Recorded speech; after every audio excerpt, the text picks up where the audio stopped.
www.qcrc.in என்ற இணையதளத்திற்காக news Tamil செய்தி அறிக்கையில் உங்களை சந்திப்பதில் பெருமகிழ்ச்சி அடைகிறோம். இன்று 15 பிப்ரவரி 2009க்கான முக்கிய செய்திகளை தற்போது பார்க்கலாம். ஆப்கானிஸ்தானில் தாலிபான் தீவிரவாதிகளால் கடந்த 6 மாதங்களுக்கு முன்பு கடத்தப்பட்ட சீன இன்ஜினியர் தற்போது விடுதலை செய்யப்பட்டுள்ளதாக காபூலில் இருந்து செய்திகள் வந்து கொண்டிருக்கின்றன. இந்த உலகில் உள்ள படித்த ஒவ்வொரு மனிதனும் தான் சென்று அடைய வேண்டிய இடம் என்பது அமெரிக்காவைத்தான் எண்ணுவார்கள் என்பது அனைவரும் அறிந்த விஷயம். ஆனால் அங்கு நிரந்தரமாக தங்குவதற்கு அமெரிக்கா பல தடைகளை வெளி நாடுகளை சேர்ந்தவர்களுக்கு அளித்து வந்தது.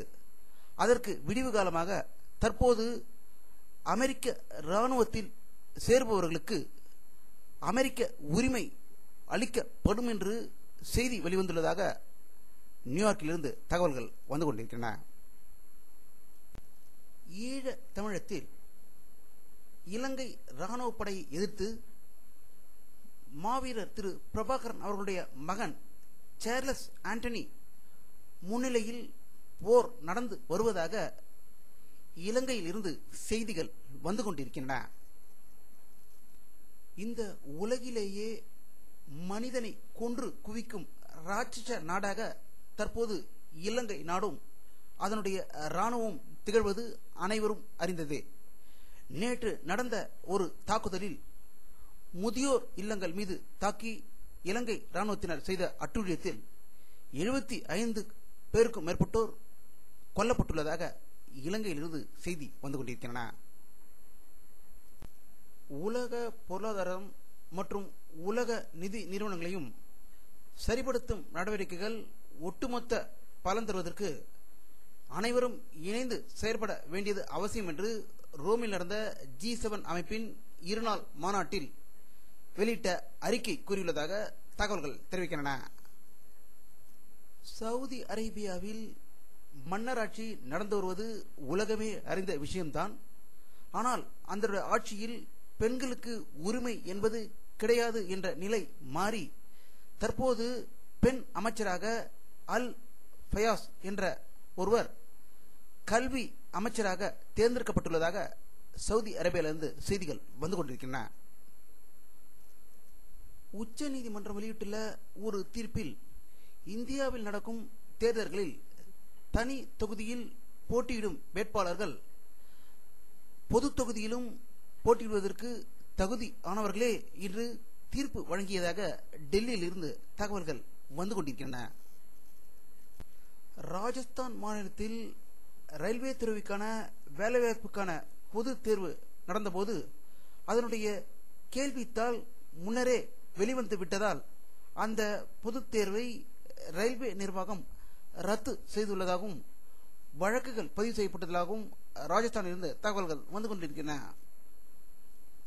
மத்திய அரசின் இடைக்கால நிதி அமைச்சர் திரு பிரணாப் முகர்ஜி அவர்கள் நாளை இடைக்கால பட்ஜெட்டை தாக்கல் செய்வதற்கான இறுதிக்கட்ட ஏற்பாடுகளில் ஈடுபட்டிருப்பதாக டெல்லியில் இருந்து தகவல்கள் வந்து கொண்டிருக்கின்றன. சமாஜ்வாடி கட்சியின் தலைவர்களில் ஒருவரான திரு அமர்சிங் அவர்கள் வெளியிட்டுள்ள ஒரு அறிக்கையில் மத்திய அமைச்சரும் தேசியவாத காங்கிரஸ் தலைவருமான திரு சரத்பவார் அவர்கள் இந்தியாவின் பிரதம மந்திரியாக தேர்ந்தெடுக்கப்பட்டால் அதை நாங்கள் எதிர்க்க மாட்டோம் என்று கூறியதாக லக்னோவில் இருந்து செய்திகள் வந்து கொண்டிருக்கின்றன. கேரள மாநிலத்தில் அரசியலில் உள்ள கோஷ்டிக்கு பஞ்சமே கிடையாது என்பது இந்த இந்தியாவே அறிந்திருக்கும். காங்கிரஸ் கட்சி தலைவரான திரு ஆந்தனிக்கும் மற்றொரு தலைவரான திரு கருணாகரன் அவர்களுக்கும் நடந்த கோஷ்டி பூசல் அனைவரும் அறிந்ததே. அதேபோல மார்க்சிஸ்ட் கம்யூனிஸ்ட் கட்சியின் தற்போதைய முதல்வர் திரு அச்சுதானந்தருக்கும் அவருடைய எதிராளியான திரு பினராயி விஜயன் அவர்களுக்கும் கோஷ்டி பூசல் நடந்து வருவது அனைவரும் அறிந்ததே. இதன் உச்சகட்டமாக ஊழலுக்கு எதிராக ஒரு மனித இராணுவர் அல்ல அச்சுதானந்தம் என்று ஒரு கடும் குற்றச்சாட்டை திரு விஜயன் அவர்கள் தெரிவித்திருப்பதாக கேரளாவிலிருந்து தகவல்கள் வந்து கொண்டிருக்கின்றன. இலங்கையில் ராஜபக்சே என்ற ஒரு கொடிய அரக்கன் தமிழ் இனத்தை அழிப்பதற்காக அத்தனை வழிகளில் முயற்சி கொண்டிருப்பதை எதிர்த்து சென்னையில் உள்ள அனைத்து மருத்துவ கல்லூரி மாணவர்கள் இன்று மாபெரும் ஆர்ப்பாட்டத்தை மெமோரியல் ஹால் முன்பு நடத்தியதாக சென்னையில் இருந்து செய்திகள் வந்து கொண்டிருக்கின்றன.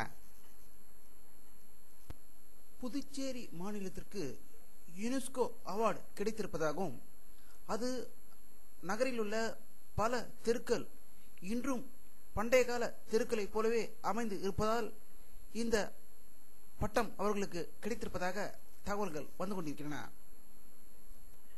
பெங்களூருவில் ஏரோ இந்தியா 2009 என்ற விமான கண்காட்சி கடந்த சில நாட்களாக நடந்து வந்தது.